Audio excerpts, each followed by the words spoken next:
Hey Vision Chasers, it's Dr. Bird here. The very short clip that you just watched is of the Native Americans from the Sioux tribe performing what was called the ghost dance.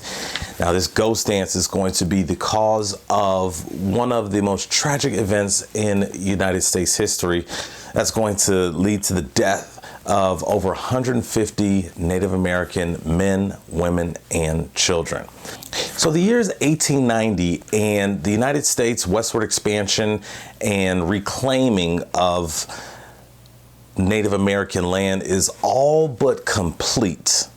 Native Americans have been reduced to smaller plots of land called reservations, and there are numerous attempts to change their culture and force them to assimilate into white culture. Now, naturally, after the treatment that Native Americans receive from the United States government, many of them are going to be angry by the broken promises and by the poor treatment. Some Native Americans will resort to violence. But then there were other Native Americans who turned to their religion in order to help them find a solution that would better their circumstances. And this is where the ghost dance comes in.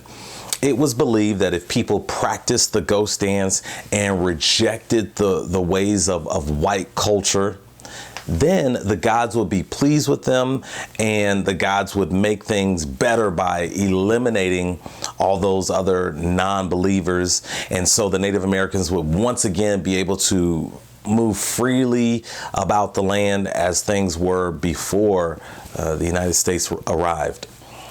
So many white people were intimidated by this ghost dance, and the government wasn't pleased about it either. And it was up to the United States military to carry out the order of preventing the Native Americans from doing the ghost dance. So in an attempt to prevent the ghost dance from ever being practiced, on December 15th, 1890, the police go to arrest Sitting Bull, who is a Sioux chief. Now, in this process, the police actually kill Sitting Bull. And this is going to make things worse because Sitting Bull was very popular amongst his people. Now imagine that you have all of this tension in such a tight place on this reservation in South Dakota. Now just 14 days later, another incident is going to occur, and this incident is going to simply be called or known as Wounded Knee. Now it's called Wounded Knee because there's a creek nearby called Wounded Knee Creek.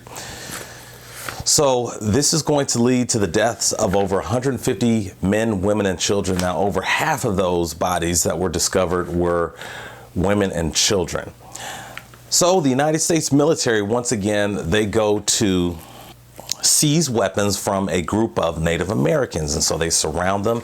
Now, as they're rounding up these weapons, we don't know who fired the first shot. It was either a Native American or someone who is part of the United States military. But once this first shot is fired, there's a brief fight, and then it just turns into a massacre because as many of the Native Americans are trying to flee this gunfight, it is discovered that many of these Native American bodies had bullets in their backs, and so they're just trying to run from the violence, and they are killed. Now, many historians believe that this incident was avoidable, completely avoidable.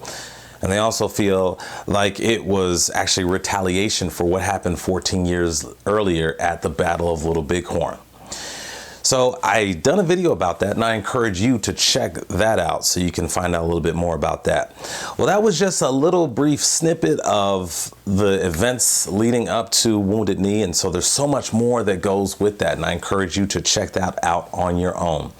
Well, thank you so much for watching, and until we meet again, please keep chasing the vision. Bye.